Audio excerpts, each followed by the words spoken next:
que le monde ait jamais connue. Les nuages transportent du strontium, du césium et du plutonium sur des milliers de kilomètres, jusqu'en Suisse. On procède à des travaux d'extinction.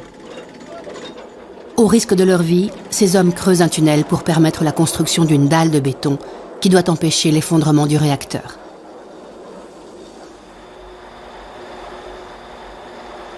Le taux de radioactivité est si élevé que beaucoup d'entre eux mourront ou développeront un cancer. Ce n'est que plusieurs jours après la catastrophe que ces images parviennent en Suisse. L'ancien conseiller fédéral, Léon Schlumpf, était alors ministre de l'Énergie. C'est quelques jours après la catastrophe, fin avril, début mai, qu'on a reçu les premières informations. Pas en provenance de l'URSS, mais par le biais de la Suède. Ils avaient apparemment constaté une augmentation de la radioactivité. Là, on a subitement appris que c'était peut-être une centrale ukrainienne qui pouvait être à l'origine de ce phénomène. On n'a pas eu d'informations plus précises, pas même de la part de l'URSS, ce qui fait que les premiers jours, on ignorait ce qui s'était passé et l'importance de la catastrophe. On ne pouvait pas juger de l'impact que ça pourrait avoir sur nous en Occident.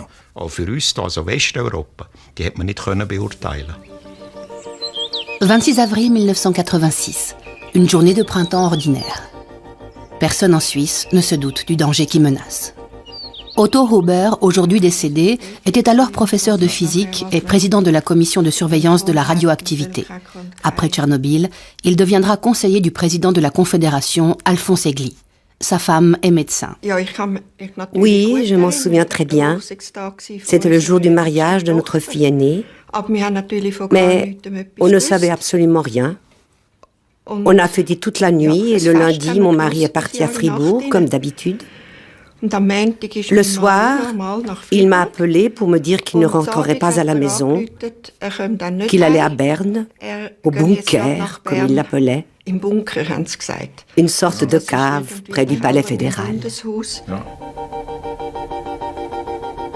Les premiers gros titres des journaux font la une le 30 avril. Ils suscitent crainte et terreur. Ce même jour, le téléjournal diffuse pour la première fois des informations sur Tchernobyl. Mais personne ne sait exactement ce qui s'est passé. Sur cette première carte, on aperçoit distinctement les vents au-dessus de l'Europe. Il semble que hier soir, le nuage ait atteint la frontière autrichienne. Depuis, il s'est dirigé rapidement vers la Suisse. Avant l'accident du réacteur, le professeur Huber avait déjà installé plusieurs stations de mesure de la radioactivité. En ce qui concerne la radioactivité, on était mieux préparé que ce qu'on a pu dire. On avait des points de contrôle partout et des instruments de mesure d'échantillons. On a fait des analyses et on a transmis les résultats.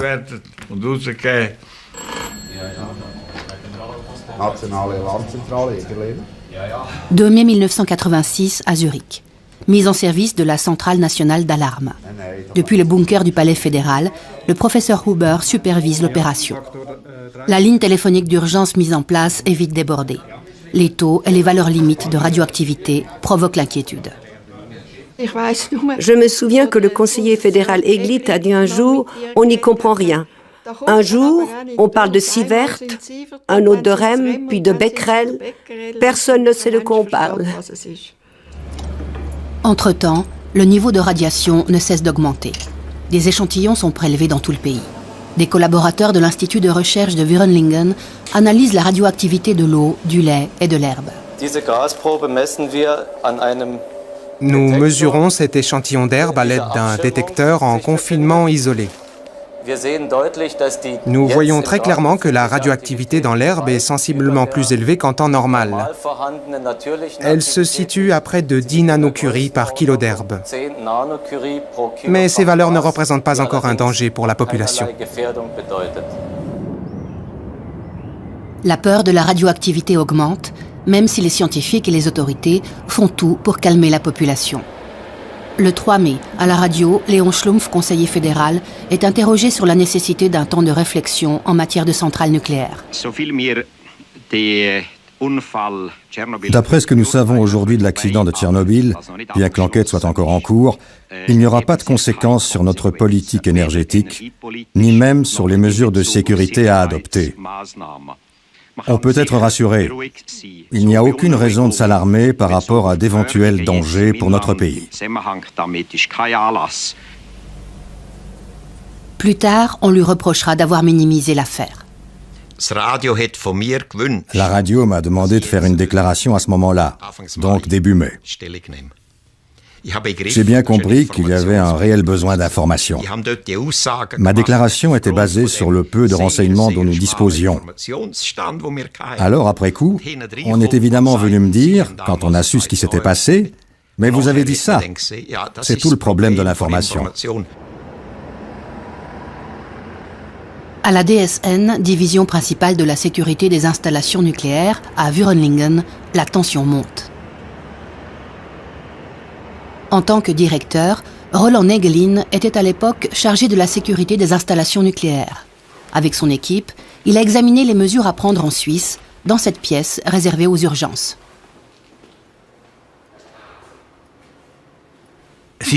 Pour nous autres spécialistes, ça a été un choc. On savait en théorie que quelque chose de semblable pouvait se produire, mais que ça ait vraiment lieu, c'était autre chose. Cet accident se situait à la limite supérieure de ce que l'on pouvait imaginer. En Biélorussie et en Ukraine, aujourd'hui encore, des millions de personnes vivent dans des régions contaminées par la radioactivité. Pour elles, il ne fait aucun doute que Tchernobyl est la cause de leurs nombreuses maladies.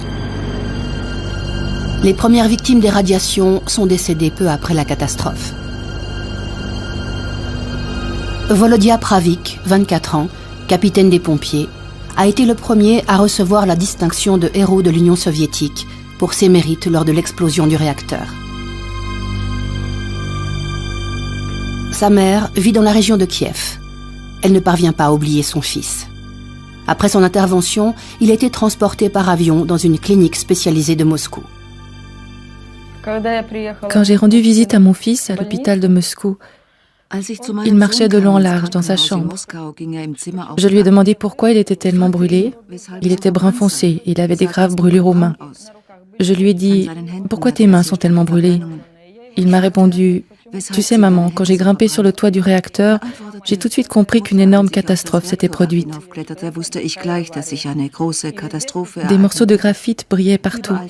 On a essayé de les éteindre, puis après on les a jetés depuis le toit.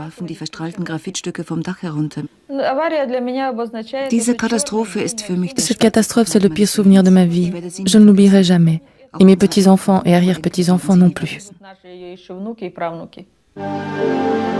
10 jours après la catastrophe, la télévision suisse alémanique consacre une émission à Tchernobyl.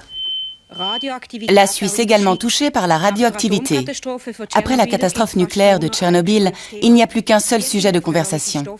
Combien de substances nocives sont-elles parvenues jusqu'à nous? Peut-on encore boire notre lait et manger nos légumes? Ce ne sont que 2 des questions que nous nous posons tous. Voilà pourquoi la DRS a réalisé ce programme spécial. Environ 1000 appels ont pu être traités, qui parfois ont pu recevoir une réponse de la part de nos reporters. À 18 et 19 heures, nous avons accueilli des experts dans notre studio.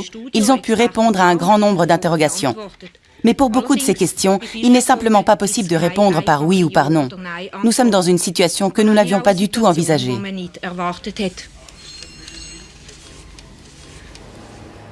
Quand le nuage est arrivé, les gens ont bien sûr été très ébranlés. On ne voyait rien, on ne sentait rien, mais on savait que quelque chose de dangereux était là, que ça pouvait provoquer des cancers. On a reçu un nombre considérable d'appels de la part de gens qui ne savaient pas ce qui était vrai et ce qui ne l'était pas, qui voulaient des conseils pour leur vie quotidienne. Madame Lotti Marty nous demande « Les poules aiment picorer l'herbe, les œufs sont-ils radioactifs ?» Monsieur Herman? Pour l'instant, je n'aurai aucune réticence à manger des œufs. Non, vous n'avez pas besoin de jeter votre rhubarbe à la poubelle. La radioactivité se présente sous forme de poussière à la surface de la plante. En la lavant et en l'épluchant, on élimine la radioactivité. Selon toute vraisemblance, les yaourts sont déjà chargés en iode et en césium. Les mesures n'ont pas encore été effectuées. Elles le seront ce soir. Tout ce que nous savons, c'est qu'il n'y a pas de degré de radioactivité qui soit équivalent au risque zéro. Nos valeurs limites sont basées sur des éléments juridiques et politiques auxquels nous nous adaptons. Mais avec les personnes sensibles, les enfants en bas âge, les nourrissons, les femmes enceintes, celles qui allaitent, il faut être très prudent. J'avais par exemple une amie à Bâle qui était enceinte et qui trouvait effrayant de ne pas savoir ce qu'elle pouvait manger, si ça n'allait pas avoir des conséquences sur son enfant. Oui, je m'en souviens bien. Les recommandations des autorités faites aux enfants et aux femmes enceintes de ne pas boire du lait frais provoquent de l'inquiétude. L'auteur de ces recommandations, le professeur Huber, s'était lui aussi fait conseiller par son entourage.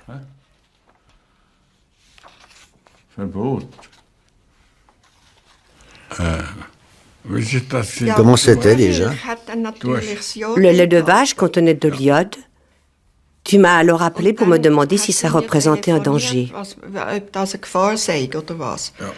On s'est dit qu'un nourrisson boit environ 7 décilitres de lait par jour. Alors évidemment, ça s'additionne. Je t'ai suggéré de défendre l'idée qu'il valait mieux que les jeunes enfants jusqu'à 2 ans ne boivent pas de lait frais, puisque c'est à ce moment-là que se forme la glande thyroïde. Alors en fait, c'est vous qui lui avez donné ce conseil? Oui, on en a discuté. C'était une question médicale, alors j'en ai profité. Ma femme en savait beaucoup plus que moi sur le sujet. L'inquiétude augmente. En mai, on assiste à une ruée sur le lait en poudre.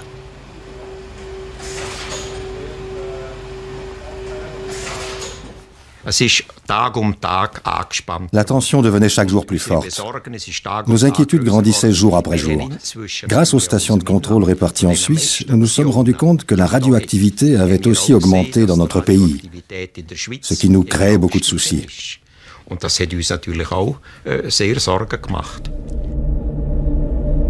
Pripyat, ville fantôme située non loin du réacteur. Les autorités soviétiques ont procédé trop tard à l'évacuation de ces 50 000 habitants. Ceux-ci n'ont pu emporter que le strict nécessaire. Ils ne pourront plus jamais retourner dans leur logement fortement irradié.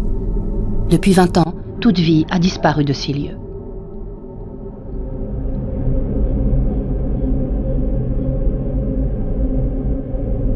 « 350 000 personnes sont déplacées hors des régions contaminées par le nucléaire. Certaines souffriront toute leur vie des conséquences de la radioactivité.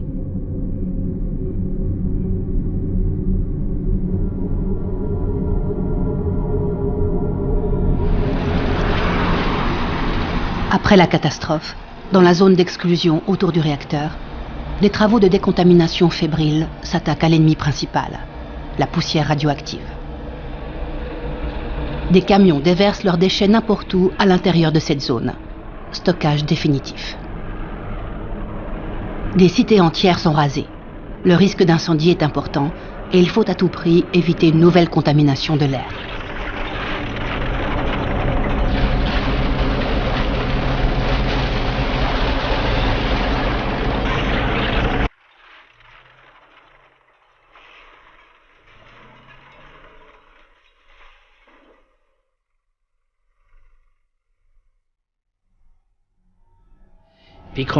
J'étais consterné, complètement abattu. Surtout que nous avions en Suisse 5 centrales nucléaires en activité, notamment celle de Gösgen, que j'avais soutenue, dont j'avais encouragé la construction. Je me suis donc posé la question, est-ce que je suis sur le bon chemin? Est-ce que je peux continuer ainsi? Est-ce que l'homme peut supporter cette technologie? Après avoir profondément réfléchi, je me suis dit, c'est Tchernobyl qui a échoué, pas la technologie nucléaire.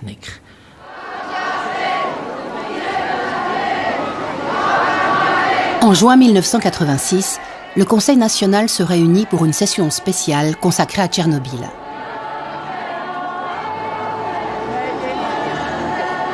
L'accident du réacteur bouleverse la Suisse.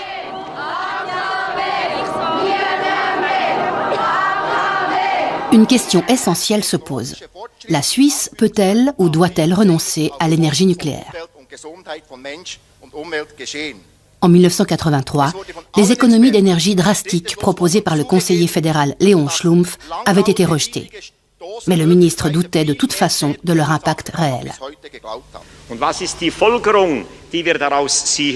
La conséquence que nous devons tirer est que malgré des mesures d'économie drastiques dans le domaine de l'électricité, nous continuerons à être confrontés à une augmentation de la consommation.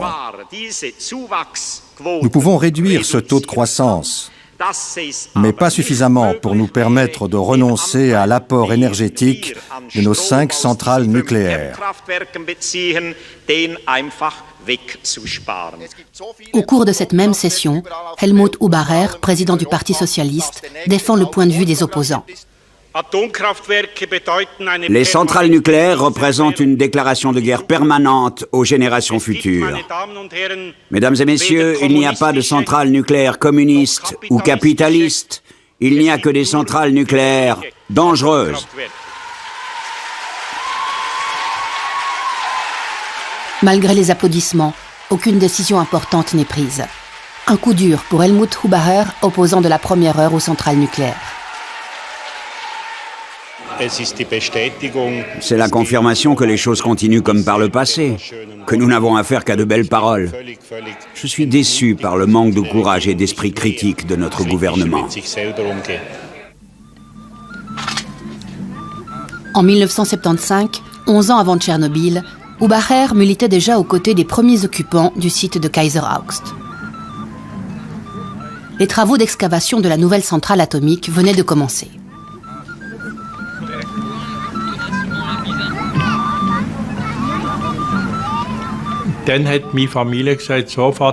En fait, ce sont mes enfants qui m'ont dit « Écoute papa, il faut que tu viennes à Kaiser Augst à la manif ».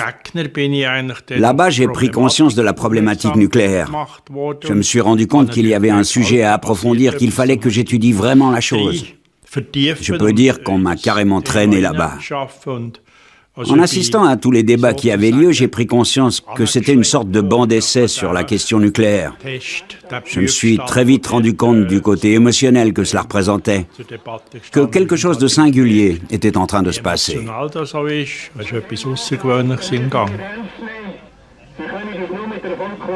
Durant les années qui suivent, les participants aux manifestations antinucléaires sont de plus en plus nombreux, à Kaiser Augst comme à Gösgen. Bien avant Tchernobyl, l'énergie atomique subit les feux de la critique, notamment à Gösgen en 1977, lors de la marche de protestation de la Pentecôte. Nous manifestons contre la politique du fait accompli.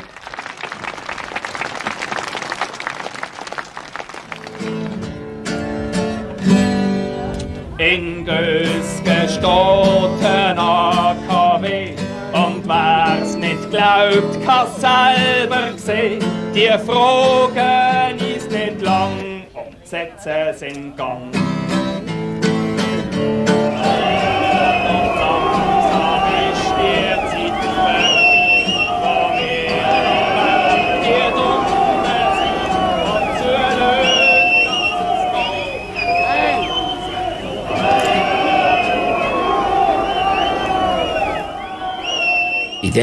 Dans cette région, je dois bien le reconnaître, on a assisté à un véritable soulèvement de la population. On pourrait dire un soulèvement de principe contre la technologie moderne. À partir de Kaiser Augst et d'autres exemples, ces gens ont eu l'impression que la technique ne protégeait pas l'homme, mais qu'elle lui était nuisible, qu'elle nous dépassait. C'était la confrontation écologie-économie.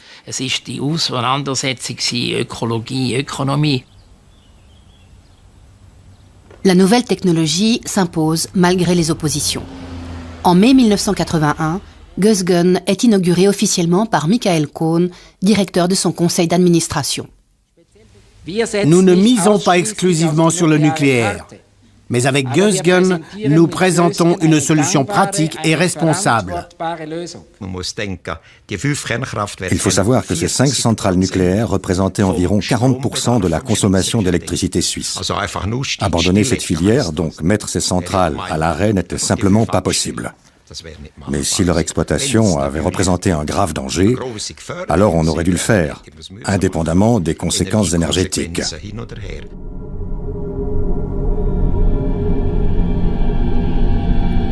Au cours des semaines et des mois qui suivent la catastrophe, près de 800 000 ouvriers, surnommés les liquidateurs, sont mobilisés à Tchernobyl. Ils éteignent l'incendie, charrient des sacs de sable, déblaient les décombres et construisent le sarcophage, une gigantesque enveloppe de béton autour de l'installation calcinée et fortement radioactive. Aujourd'hui, beaucoup d'entre eux souffrent de leucémie, de problèmes cardiaques et de troubles du sommeil. Jusqu'en 2005, 125 000 liquidateurs sont décédés, selon la plus grande étude indépendante qui collecte les données scientifiques du monde entier. Juin 1986, la plus grande manifestation antinucléaire de tous les temps se déroule à Gösgen. 30 000 personnes exigent l'arrêt de toutes les centrales nucléaires de Suisse. Les familles sont nombreuses, l'ambiance est paisible. L'acceptation du nucléaire est au plus bas.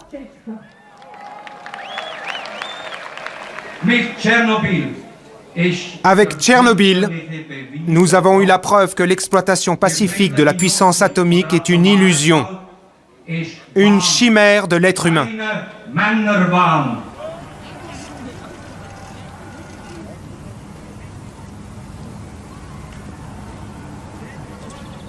Entre les risques et les bienfaits de nos centrales, il faut peser le pour et le contre. Les autres moyens de production énergétique comportent aussi des risques. Nous disposons de moyens suffisamment bons pour contrôler la sécurité des installations suisses, et les personnes qui ont examiné la situation au sein de la DSN ont toutes été d'avis que l'on pouvait prendre la responsabilité de poursuivre l'exploitation de nos centrales. Quand on est venu nous dire qu'il fallait sortir du nucléaire, donc fermer définitivement les 5 centrales nucléaires suisses, je me suis tout de suite demandé à quoi ça pouvait servir du point de vue de la sécurité. Puisque nous avons autour de nous, dans un rayon de 2000 km, 200 centrales nucléaires en activité. Cela veut dire qu'il ne s'agit pas de sortir du nucléaire, mais d'entrer dans une philosophie de sécurité internationale, tant dans le domaine technique que dans celui de la sécurité, donc de ne surtout pas y renoncer. Ce dialogue, des experts venus du monde entier s'efforcent de l'entamer en août 1986 à Vienne, au cours d'une réunion de l'Agence internationale de l'énergie atomique. Pour la première fois, les Russes fournissent des informations détaillées sur l'accident et sur les caractéristiques des réacteurs, de type RBMK, en service à Tchernobyl. Roland Neglin y participe avec une délégation suisse. L'instabilité à certains régimes de fonctionnement, caractéristique de ce type de réacteur russe, a été une des causes principales de l'explosion avec les défaillances humaines. Aujourd'hui encore, 12 grands réacteurs RBMK sont en service en Russie et en Lituanie. Monsieur Negelin, est-ce qu'aujourd'hui un réacteur du genre de celui de Tchernobyl serait autorisé en Suisse ? Non, nous n'aurions pas autorisé sa construction autrefois et nous ne l'autoriserions pas aujourd'hui. Ce type de réacteur n'est pas équipé d'éléments de sécurité obligatoires chez nous. Et la description que nous venons de recevoir nous en fournit la preuve. Tout cela s'est développé sous le titre général de « culture de la sécurité ». Durant les années qui ont suivi, on a assisté à la mise sur pied d'une très large palette de mesures qui ont eu des répercussions sur les centrales nucléaires dans le monde entier. Malheureusement, je crois que pour les pro-nucléaires, cette catastrophe n'a pas vraiment servi de leçon. Ça s'était passé en Russie, en Union soviétique. Ils n'ont de toute façon pas la même technologie que nous, on est meilleurs qu'eux. Ceci n'arriverait pas chez nous. On s'est un peu caché derrière le prétendu « je m'en foutisme technique » des soviétiques, pour ne pas faire un véritable examen de nos méthodes de production, ainsi que de nos capacités.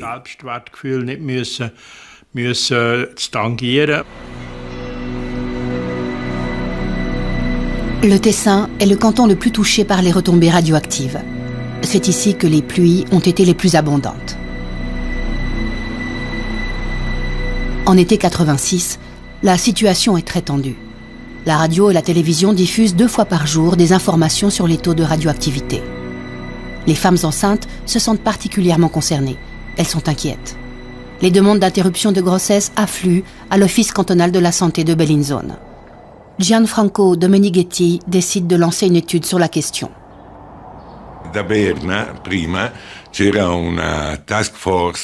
À Berne, on avait mis sur pied un groupe de travail spécial qui avait pour mission d'informer la population sur les dangers dus à l'accident du réacteur. Il disait qu'il pouvait y avoir un rapport entre la radioactivité et des malformations possibles du fœtus. Ce graphique montre le nombre d'interruptions de grossesse entre 1984 et 1988, mois après mois. On voit très clairement qu'en juin 1986, par rapport à la moyenne représentée par cette ligne noire, les interruptions de grossesse ont augmenté de 60%. Ce résultat statistique confirme, chiffre à l'appui, qu'une forme de panique s'est propagée parmi les femmes enceintes dans ce canton.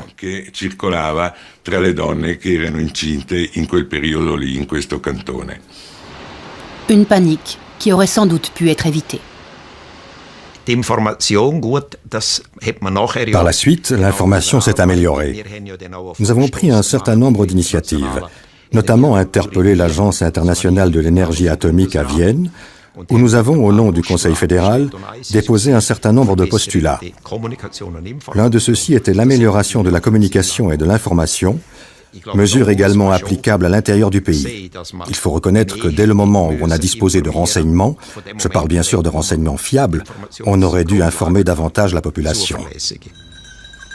La situation est nouvelle et difficile pour les autorités. Elles recommandent la prudence en ce qui concerne la consommation de viande et de lait. De fait, les doses de radiation ne sont pas alarmantes. Malgré tout, les autorités recommandent de laver soigneusement légumes et salades, avec pour conséquence une chute des prix. Les Suisses diminuent leur consommation de salade d'un quart et celle d'épinards de moitié. Les autorités sont confrontées à un nouveau problème. Des producteurs en colère exigent de la Confédération une indemnisation de l'ordre de plusieurs millions de francs. C'est uniquement dans les champignons et dans certains poissons du Tessin que le taux de radioactivité est critique. Les pêcheurs du lac de Lugano sont frappés d'une interdiction totale de la pêche. 2 ans après Tchernobyl, les valeurs de radioactivité en Suisse sont revenues à la normale. Mais l'accident n'est pas oublié. Un groupe d'experts examine la possibilité de sortir du nucléaire. Publiée en 1988, leur étude aboutit à la conclusion que l'abandon du nucléaire est réalisable, mais uniquement à condition d'appliquer une politique d'économie stricte et de promouvoir une utilisation efficace de l'énergie. Les résultats de cette étude suscitent un débat animé. Mais elle n'a que peu d'influence sur la politique énergétique. C'est alors que se produit ce que personne n'attendait. Les politiciens bourgeois entendent mettre fin au projet de centrale nucléaire de Kaiser Augst, initié 20 ans plus tôt. Même si on est convaincu que ce projet doit être réalisé, et toutes les personnes présentes ici ne sont pas celles qui sont responsables du blocage actuel de ce chantier, au contraire, elles étaient toutes de l'avis que cette centrale devait être construite, il faut bien convenir, si on est réaliste, que ce projet ne peut pas être concrétisé, qu'il doit donc être abandonné et enterré.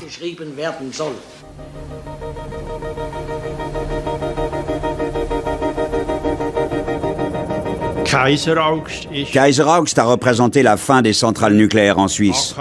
On en avait planifié 10. On en est resté à 5. Betzno 1 et 2, Mühleberg, Gösgen et Leibstadt. On devait en construire 5 autres, mais avec l'abandon de Kaiser Augst, on a tiré un trait, on en est resté là. Ça, c'est à mettre au crédit de l'occupation du site. Toutes les personnes qui prétendent aujourd'hui que l'abandon de Kaiser Augst a été une remarquable action d'éclat passent sous silence les conséquences de cette décision.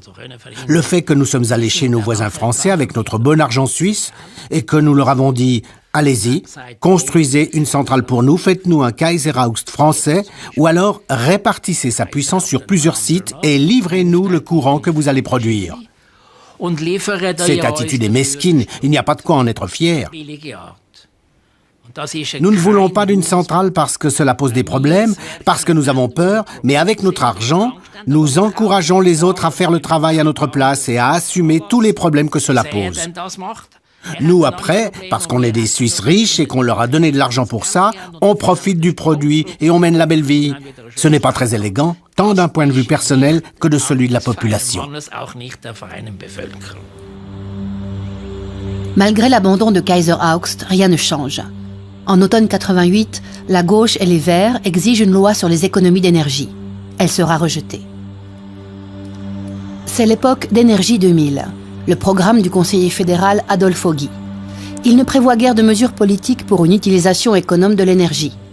En revanche, en octobre 88, le nouveau ministre de l'Énergie lance un appel au bon sens de chaque citoyenne et citoyen.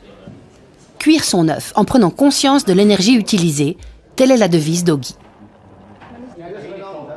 Sa campagne sur l'énergie récompense d'un bravo celui qui économise chez lui à la maison.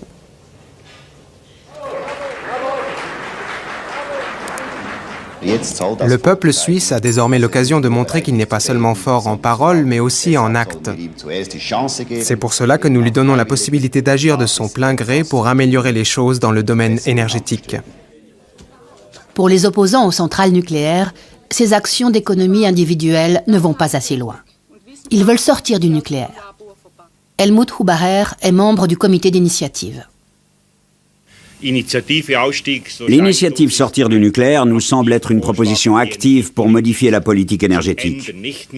Non seulement pour la poursuivre en instaurant une phase de réflexion, mais pour essayer de provoquer un véritable changement de cette politique.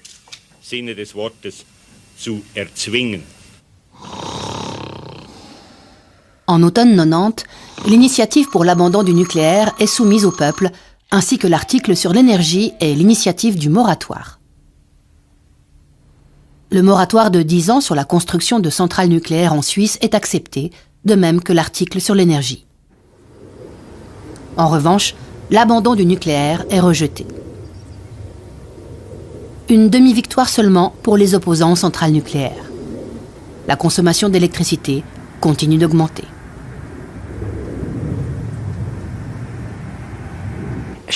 Une stratégie d'économie d'énergie a besoin d'un soutien politique. Le citoyen doit y participer. Les hommes et les femmes doivent se sentir concernés. Le jour de la votation, quand les gens doivent décider s'ils veulent ou non un nouvel impôt et que la majorité dit non, eh bien si cette majorité l'emporte, là, on est bien obligé d'accepter le verdict, d'accepter l'homme tel qu'il est. Moi, je prétends que nos amis les Verts font une erreur fondamentale, celle de s'adresser à l'homme tel qu'il devrait être, ce qu'il n'est pas.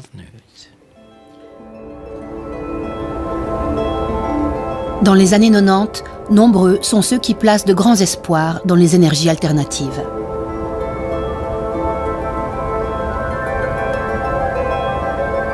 Selon les dernières prévisions, leur contribution à notre approvisionnement en électricité pourrait augmenter de 3% aujourd'hui à 10% d'ici 2035.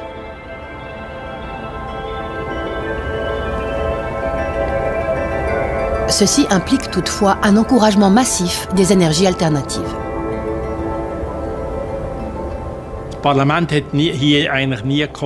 Le Parlement n'a jamais réussi à se décider pour une politique énergétique cohérente. C'est une caractéristique suisse. On se méfie de l'État, on ne s'engage qu'à moitié. On devrait, mais on n'en a pas vraiment envie. C'est sans doute pour ça que dans le domaine des sources d'énergie alternatives, on a régressé. Il n'y avait pas suffisamment de pression pour que l'on encourage ces technologies.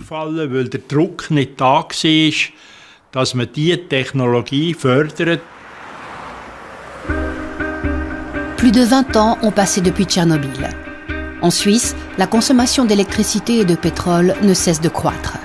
Les réserves en or noir diminuent et le robinet d'approvisionnement en gaz naturel pourrait être coupé. Le CO2 influence le changement climatique. Les catastrophes naturelles suscitent la crainte en Suisse et à l'étranger. Elles font apparaître l'énergie nucléaire sous un jour plus favorable. Je ne prétends pas que l'énergie nucléaire soit la meilleure, mais regardons ce qu'on nous propose. Qu'est-ce qu'on a d'autre? Une centrale au mazout, une centrale à gaz, à cycle combiné, puis les solutions alternatives auxquelles je ne suis pas du tout opposé, le solaire, l'éolien, etc. Tout ça, c'est très bien. Mais il faut poser le pour et le contre. Pour le gaz et le mazout, qu'en est-il du CO2, par exemple? D'un côté, on a mis en place une politique pour le CO2. On parle tous les jours du centime climatique ou de taxes sur le CO2, mais on ne sait toujours pas comment réduire ces émissions. Et si on construisait des centrales de ce type, ces valeurs nocives augmenteraient. Moi, je suis d'avis qu'il faudrait dire ça à chaque citoyen, qu'il puisse se faire une idée et en tirer les conséquences. Effectivement, un vent nouveau se lève.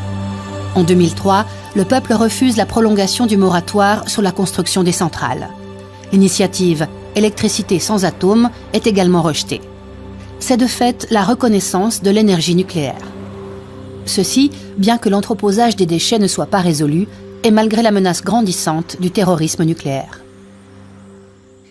Ces centrales tournent comme des horloges.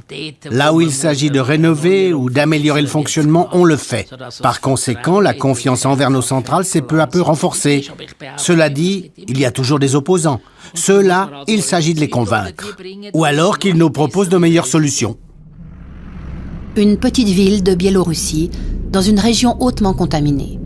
Plus de 20 ans après la catastrophe, les hommes et les femmes en subissent encore les conséquences économiques et sanitaires. La plus grande partie de la radioactivité est ingérée avec la nourriture. Les produits qui poussent dans les jardins, mais aussi les champignons, les baies, le gibier, le poisson et le lait. La population des campagnes est pauvre et les produits alimentaires d'importation sains coûtent très cher. Dans cette contrée perdue, non loin du réacteur, de nombreuses organisations internationales d'entraide, dont quelques Suisses, sont présentes. Dans un club réservé aux mères, les femmes apprennent à préparer fruits et légumes pour les décontaminer.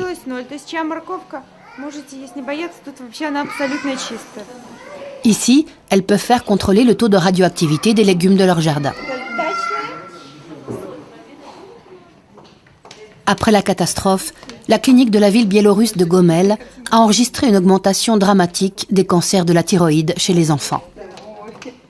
Aujourd'hui encore, ils sont nettement plus vulnérables aux maladies qu'avant la catastrophe.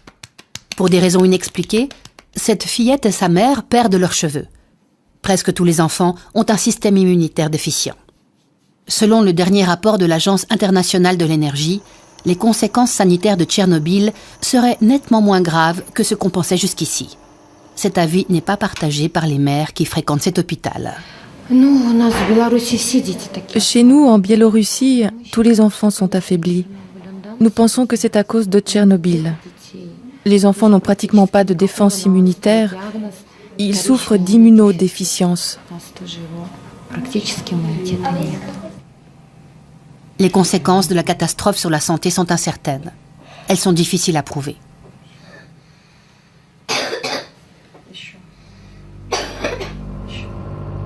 Entre 1991 et décembre 2000, tous les réacteurs de Tchernobyl ont été définitivement arrêtés. Le sarcophage menace de s'effondrer. On prévoit de construire une immense enveloppe protectrice pour recouvrir cette ruine extrêmement dangereuse. Un projet de visée à plusieurs milliards de dollars, financé par la communauté internationale, dont la Suisse.